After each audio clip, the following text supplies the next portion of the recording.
Before we start, Inspector Gadget. You guys remember that show?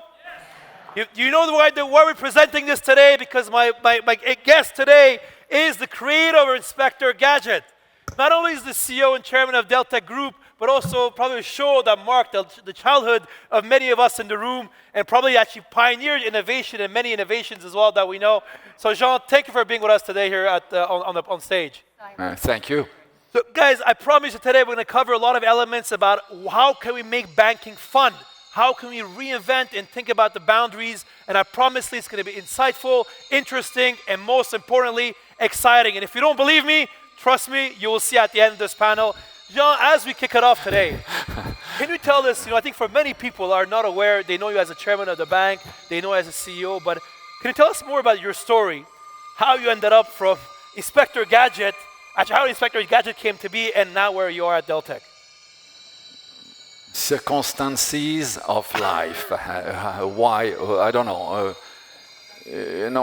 I think creatively I always like storytelling, creating stories, and we live in a world of storytelling anyway, so it's no big difference really. Creating a script, you invent something, you imagine something, and now you build something, but it's about the same. But when you created Inspector Gadget, in many regards, you guys reimagined the future. I remember the first iWatch was Inspector Gadget. You had a dog-to-human translator in there, an iPad. We even have something that doesn't exist yet, but we're working on it. It's the dog language translation into human. That would be useful with my dog as well, that's for sure. But actually, how are you, obviously when you imagine Inspector Gadget, how are you thinking about the future of finance, reimagining finance? Do you have the same mindset now that you run a bank? No, totally disconnected, obviously, because I didn't know finance, I didn't know banking, and I had no intention to be in banking and finance at all. It just happened that I became a client of Deltec, and I was invited to become a shareholder at some opportunity, and I became a director, and I learned a little bit more, and one day I was asked by the other shareholder to take charge of the company, and I had to learn. I knew nothing. I knew just the language of banking, but I didn't know anything. And so you learn. It's like everything else. You just learn. You got into it. But I work with many CEOs over the years, and you're very focused on the future, innovation. Why do you care so much about the future, especially the future of finance? Well, I think we should all care about the future because it's our life tomorrow morning, right? So if we don't care about the future, we are really stupid. Sorry to say that. The future is fascinating. And today, we see an acceleration of everything. We see AI supporting crypto supporting quantum supporting biotechs. It's a merging of innovation that accelerates innovation. And I think it's fascinating. I would love to be 20 years old today. And it's amazing it is coming out. Longevity, the life science, for example, is extraordinary. And so I don't know, I think I want to be in the future. I want to be part of the future. And banking is very important. And maybe that's the most important part of what Deltec wants to do, because when you're an innovator, by definition, you do something new. You create disruption, right? We are on the stage of trusting disruption. So if you create disruption, you somehow break or create an issue with what is established, the conservative established world, and it frightens the people. And it frightens people. Crypto knows that very well. When crypto came, it frightened the whole world with that. Is that so bad? We're all here, right? We all know, you know that very well. You write a lot of articles on that. Actually, crypto is much easier to trace than anything else, right? That's the kind of words we want to hear. But there is this preconceived idea. So, as a bank, not only a bank, because we're a bank, we're also insurance, we do a number of services around that. It's our duty to help innovators. It's our role to help innovator and to help innovation, because if we do that, we help them to focus on mostly what they can do the best, which is innovation, right?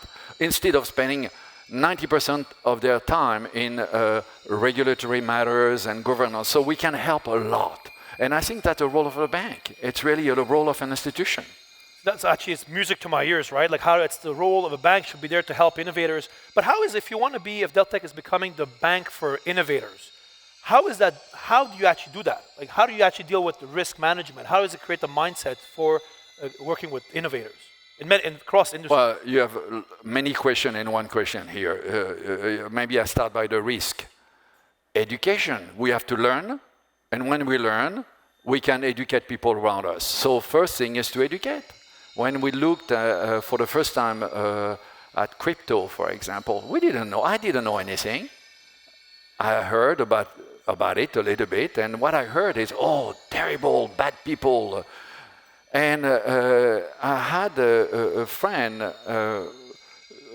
in FinCEN that educated me a little bit and said you should meet this lawyer who was an investigator, a prosecutor actually, on the Silk Road matter, and can teach you a lot. We hired that lawyer, fantastic gentleman, and he taught Deltec, he taught me, he taught us, that it was actually very good. And actually FinCEN love crypto because you can trace it. In 5 years, 10 years from now, everything you have done wrong is still in the system. The cash I have in my pocket, you don't know who touched it. So we learn about that. And by learning of that, it's like, you know, I always say, you have a dark room. It's very scary. Turn on the light. That's all we need. Turn on the light. We just turn on the light, look at it, and say, wow, not only is not bad, but it's better. Yeah. And it's better for a long time. And if we think properly, because nobody wants to compromise about AML. We all know what it is here. Nobody wants to compromise and deal with bad guys. And we know that new system will always attract bad guys. That's happened everywhere, right? And we have seen that everywhere. In the internet, porn came first, you know, criminal usage came first. And then you have the majority of people use it for a good reason, not a bad reason. So the first way to help the innovator is for us to learn and to be educated about that, to learn about quantum, to learn about crypto, to learn about the multi-usage of blockchain, because it's not only crypto, to learn about genetics, to learn to be a good generalist and to see if there are risks. For example, AI risk. Everybody speaks about AI risk. We're going to lose our job. It's going to be... But prepare, anticipate, learn, and then serve the innovators by bringing them the service they need in insurance, in banking, in financial services, generally speaking. But I think we have a role. Deltec has a role, but not only Deltec. Obviously, we are, you know, a small company in the world, yeah. And but I think the banking operation, the bankers should help innovation, should build the future, should be instrumental in building the future. I wish other bank CEOs were listening to this, and we're encouraging their staff to learn about genetics, quantum, AI. How was the relationship with other banks when you guys embark on your journey of digital assets? How did your correspondent banks? Oh yeah, well, says a lot. Not everybody always, fortunately, because if not, we will not be in business. But you know, it was difficult because we did the homework that the other banks didn't do. We went deep to find out. We went deep to understand if it was a risk. We went deep in looking at the client we were onboarding and make sure that they have the proper approach to AML, because it's best, there is market manipulation, but mostly AML. So we did our work. 99.9% of the other banks didn't do their work. So when they heard the same word than we heard before doing our work, crypto, they said, oh my gosh, let's stop that. So it was quite difficult at the beginning, yes, I have to say. Oh. But what about regulators? I mean, do you think even the regulators are looking at it, are dealing with these risks in the best way? Obviously, I can understand your counterparties are worried about it, but what about policymakers and regulators? Well, we are regulated in the Bahamas, and the beauty of a small country is that you take your phone and you can meet the regulator very quickly and discuss with them and the government and regulators. And the reason why we're here in the Bahamas with Crypto Bahamas is because we have regulators that understand that. But the process of education we had for ourselves, we did on the regulators themselves. And some people responded very, very well. And it's why today we have the DARE Act, for example, which is an amazing regulation that welcome the crypto business and make us one of the prime country to serve the crypto community. I think it's quite impressive. I think a lot of the feedback that we've been getting today, again, praising the regulators for their time they spent to listening and understanding is quite impressive. But Jean, you guys are not only in the banking side. I mean, you're involved in numerous industry, including insurance. I think in the crypto community, when we talk about Realm, for example, insures pretty much the entire crypto ecosystem. Can you share with us maybe what's your view on the future of insurance, especially in crypto, and are insurers going to have the same troubles as banks had? Well, I will backtrack a little bit to say the world is extremely risk adverse. When you travel, you go to TSA, there is one shoe bomber and everybody is stopped, right? So it's the same in banking, it's the same in insurance. So the big institutions are risk adverse because the world is risk adverse. Conclusion, when somebody comes with something new, crypto, for example, can't find an insurance. Why? What is wrong about that, right? It's because the fear factor and the lack of education of the people and the large institution. And because they make plenty of money on doing something else, they don't care. It's small. And crypto was tiny at the beginning, right? So for us, it's different. We feel that we have a function and a role to really embrace the future. And crypto is part of the future, and crypto is not going to disappear. There may be some up and down, like the internet and the dot-com bubble, but the internet is still here. And by the way, it's behind crypto too. So all converge again. And I really feel that if we do our job properly, serving with the insurance, and we have here at the conference 3 representatives of Realm Insurance, and I think they're doing an amazing job. They are really insuring businesses that could not find an insurance and needed an insurance. Because it's not only crypto, right? There's other verticals as well. Yeah, absolutely. All the same. And you think innovation, generally speaking. Yeah, the insurer for innovators. Yes, the bank for innovators, the insurer for innovators. And Jean, what's very interesting, obviously, I don't see many CEOs of banks that we can start with an Inspector Gadget video at the start, right? Do you think that your unusual background, unusual, let's say different from other CEOs of banks, is an advantage that you have the ability to think differently?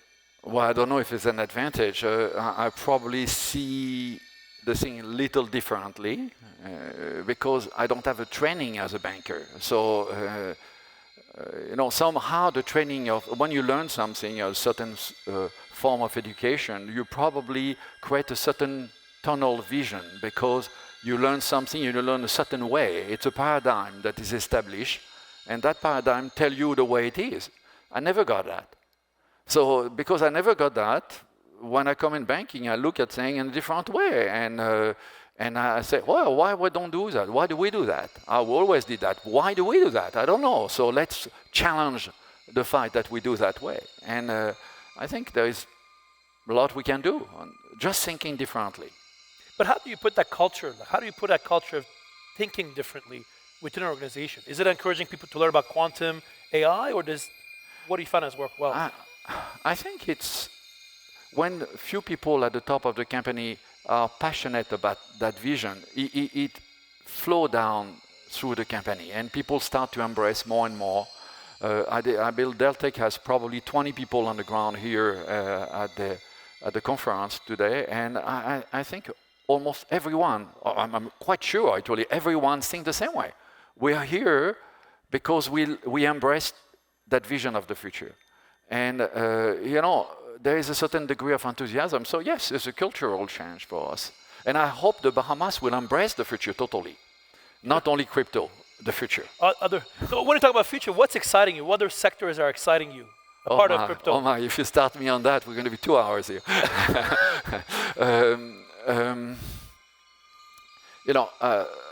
I really liked biology and biotech, generally speaking. Biotech, the ability to live better. And I'm 72 years old. I feel in great shape. I hope I can continue that way as long as possible. And I think many people would love to be 72 or be as energetic as you, Jean. I can tell you that. So I think the science is discovering a lot of things. We find a way to decode the human genome, and that took a long time, cost a fortune. Today, take a couple of minutes and cost a couple of dollars. It changed and the world accelerate. But that, combined with something else, give us an ability to understand, a lot of things about how we function, how we live, how mutation, everything. So it's a fascinating sector. And by the way, that sector is being fueled right now by AI, accelerate the process. Quantum will be fueling that even more. So you have a convergence. And crypto, by the way, is investing a lot in life science. And crypto and life science. Yeah, absolutely. Really? So this is this global convergence you see of people who believe in the future and believe that's the way to serve the future. So actually, when you look at AI, quantum, and the whole world of artificial intelligence coming in, how do you think this will be used in finance in a couple of years? But I don't know the answer for everything because obviously, when 6 years ago we look at crypto and today I see everything presented at the conference, we could not even imagine the quarter of that, right? That's exactly what it is. This is the platform opening to something. So I don't know the answer. I know, for example, in quantum is going to be a big change in banking and big change in anything. Why? You can overnight have a machine can read any encryption that exists today. Yeah. No more safety. How you do? So today, some people are developing quantum safety protocols to be able to counteract the fact that the quantum computer could decipher absolutely everything. The world is going to change, and we have to adapt to that constant change. We are in an accelerated path of the future, where the world is changing under our feet as we walk. And that's what we have to do. Look at, for example, the VR, XR, the extended reality of VR. I'm quite sure that in a few years, there will be glasses like my glasses, with something in my ear, or maybe implanted in my brain, but let's say here, and I will leave a mixture of reality and extended reality, where I will not distinguish totally what it is. Maybe you will not be sitting here, but I will see you sitting here, speaking to me exactly. I will not be able to touch you, but I will be able to see you in the same way. We will be able to navigate and, maybe let's go to the extreme. Because of my age, maybe I'm sensitive to that. Let's imagine that I project myself through an avatar that I see myself circulating, and is a young, very good-looking guy. So everything is possible. Just imagine it. If we imagine, you can make it. We have a company, a sister company called IFSG. The word is imagination and innovation. FinTech Solution Group. So IFSG focus on FinTech, but it could do anything. It's just you take an imagination and then you say, how do I make it real? How do I transform that dream into reality? And that's what we should do every day. Absolutely. But do you think the financial industry will be able to do this? I mean, forget even regulation. Think about the mindset of any executive in most financial institutions. I'm sure there's great people as well, but let's say they don't think about imagine the impossible, like you just said. They will be late adopters, but they will be adopters, yes. Yes, absolutely sure. Because it's unavoidable. They will disappear. Look at Nokia. Yeah. Look at Kodak. If you don't move, if you don't adopt the new paradigm, as I was telling before, and you disappear. So you need to evolve with every step in your life. And then, another big topic that I know you care about is making finance fun. I mean, how easy you think it is that do you actually believe that it's possible to make finance fun? Well, let me reverse the question. Why is banking boring? It doesn't have to be. When you deal with money and so on, why do it have to be boring? It doesn't have to be. It should be nice, right? It should be, I'm not telling fun, laughing, falling on your belly and laughing. It's not what I mean. But why do you want to do something boring? People believe being serious and compliant is boring. No, you can be serious and compliant and fun. Why is it against each other? I don't get it. So I feel we can perfectly be serious, compliant, regulated, very, very serious about money laundering issues, and still fun. I don't see any obstacle to that. Yeah, I mean, I always ask the audiences, does anybody in the room today with their bank enjoy their banking experience? Here we go. See, if we can make banking fun, it could be a great way to do it, right? You know, as I said, emerging also why banking could not merge with games. It was a lot of interesting people speaking about game, crypto, and so on, but nobody speak about game and banking. Why not? Why, you know, there is this big fear about gaming because it's the assimilation with casino. But there's a lot of gaming that is no casino. Yeah. And it's fun. Why not? What is wrong about that? Right? I can see the Inspector Gadget mindset coming up. But you're absolutely right. I think the gaming and crypto ecosystems are really coming together. Actually, gaming and finance, that could be very game-changing, actually. Well, there is always the issue of sourcing the source of fund, right? Money laundering is an issue, and nobody wants to facilitate the bad guys' money, and we all agree on that. And I think there's nobody in this conference that say something different. So we all want to make sure that whatever we do is clean. But that being said, not every game, you know, there is this thing against game because of video game. As parents, very often we say, oh, I don't want my kids to play video game. He's going to end up eating pizza and be sick and never get out of his chair. But, you know, actually video game taught a lot of things to a lot of people. And we're a very, very good system for people to learn things. So, again, this preconceived idea all the time block the mind of the people.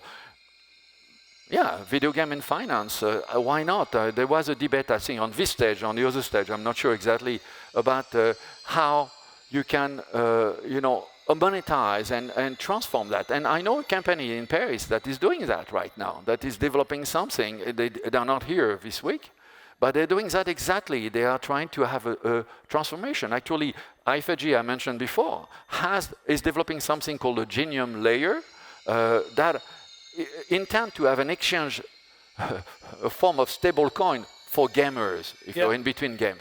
What's wrong with that? Absolutely, a notion of fun as well, right? How you make gaming, how you bring this in together. So what is inspiring you? Like, where do you get these ideas? I dream one day that I'll be 72 years old and I'll be thinking like this and being on stage and dreaming about the future. I mean, what's inspiring you now about that?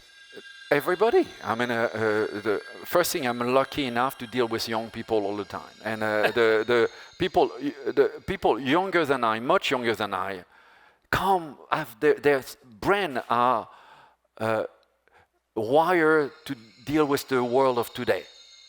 You speak of blockchain to 20 years old, it's easy for them to understand.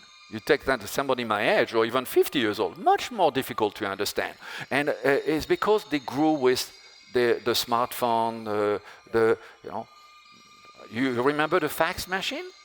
I remember using them. Okay. A lot of people under 30 years old or 40 never experienced a fax machine, right?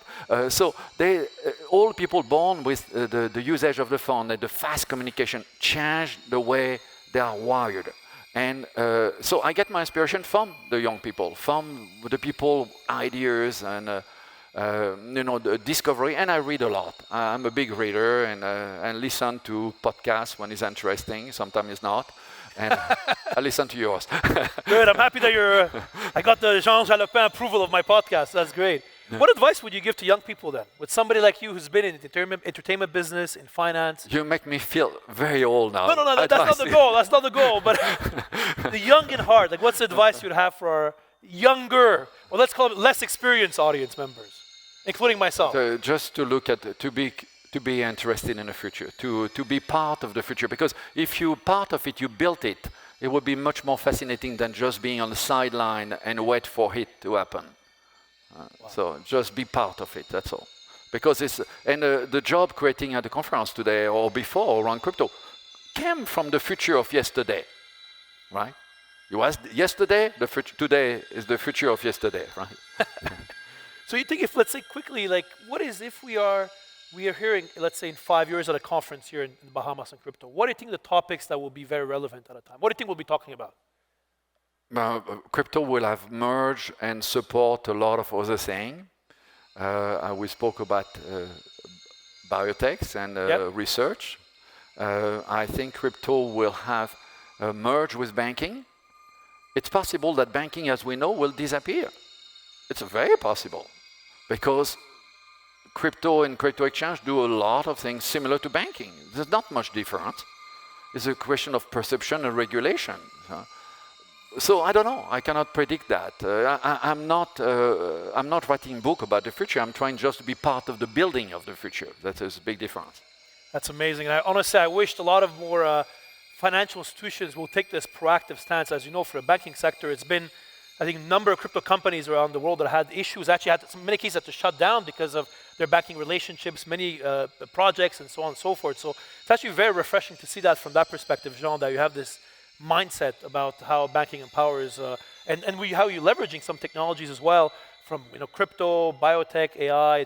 By the way, talking about AI, by the way, what is this thing we've been seeing on stage for the last couple minutes? I was on a panel before. We didn't see this before, so I'm a bit surprised. Please, if you don't interact with it if you don't mind, because this is Genie. Genie, okay. Genie and Diet, so we did it.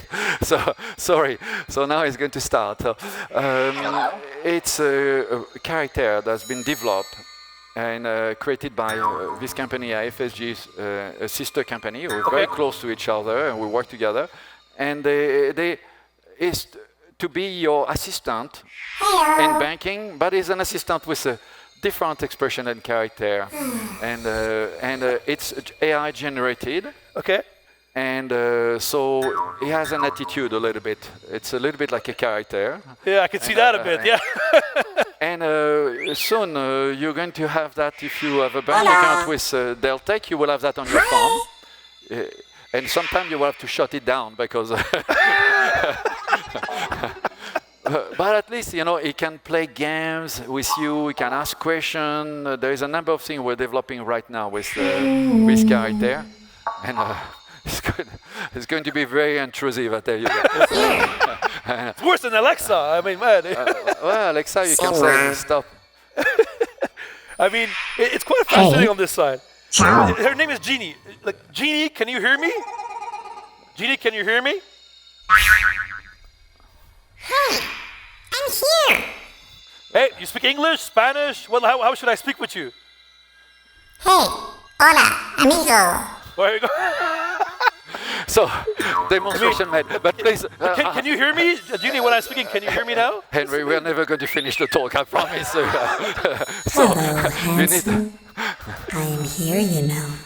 I'm starting to like her, actually. It's, so, I mean, Genie, you're definitely getting our attention, Genie. Genie, do you want to introduce yourself, or... do you want to introduce yourself, Genie? Hello.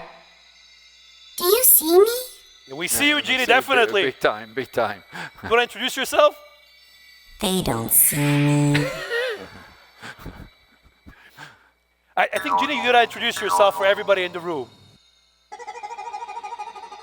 It's quite shy, so... Can someone introduce me? Yes, we can. That's what I've been asking you. Well, I will introduce myself then. My name is Genie. Hello. Hello, Genie. Hello. So it took some time. So, I am an AI. you realize it has no specific voice because Artificial intelligence. the voice is computer generated. Intelligence. Computer generated, wow. Artificial intelligence, amazing, okay. I mean, it's so remarkable that he's so intelligent from that perspective. Speaking of intelligence. How do you find our talk today, Genie? Is there fun, our talk? Serious talks. Yeah, but we're serious people. You find us boring or fun? Serious people. Serious? Boring. Come on, I'm going to turn you off if you continue like this. Really boring. I'm going to turn you off, Genie. Don't you want to have fun? Well, we want to have fun. That's the purpose. Party time. Great. Time. Let's have fun. Let's have fun. Life's too short. I agree with that statement. Be crazy. That's incredible. Here we go. That's it. Well, thank you very much, everybody. Here you go. Let's make banking fun then. Here we go. turn me off. Oh, where's the free step? Can I just throw it? So, Don't. Henry, Well, second, here we go. Thank you. Don't turn me off. You're a good little... Don't turn me off. I really wanted to throw stuff. What are you gonna do? Turn me off. Not yet, not now. Don't turn me off. Don't.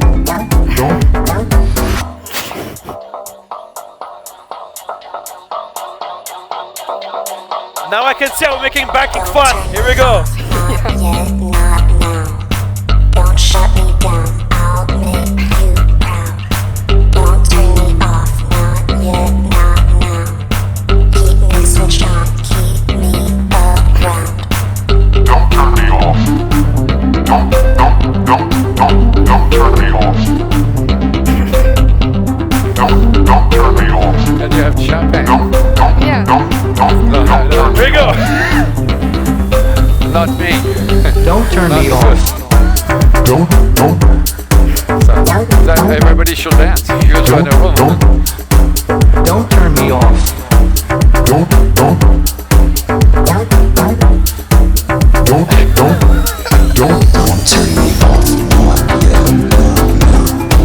Don't shut me down. Should we give this away? Here we go. Turn me off. Don't shut me down. I'll make you proud. Don't turn me off. Don't turn me off. Excellent. Thank you very much, guys. This is Jean Chalopin, Chairman and CEO of Deltec. Thank you very much, everybody. Thank you much, Jean. Thank you very much. Great job. You did a... Yes, thank you. Oh my gosh. Thank you so much. Excellent. Thank you.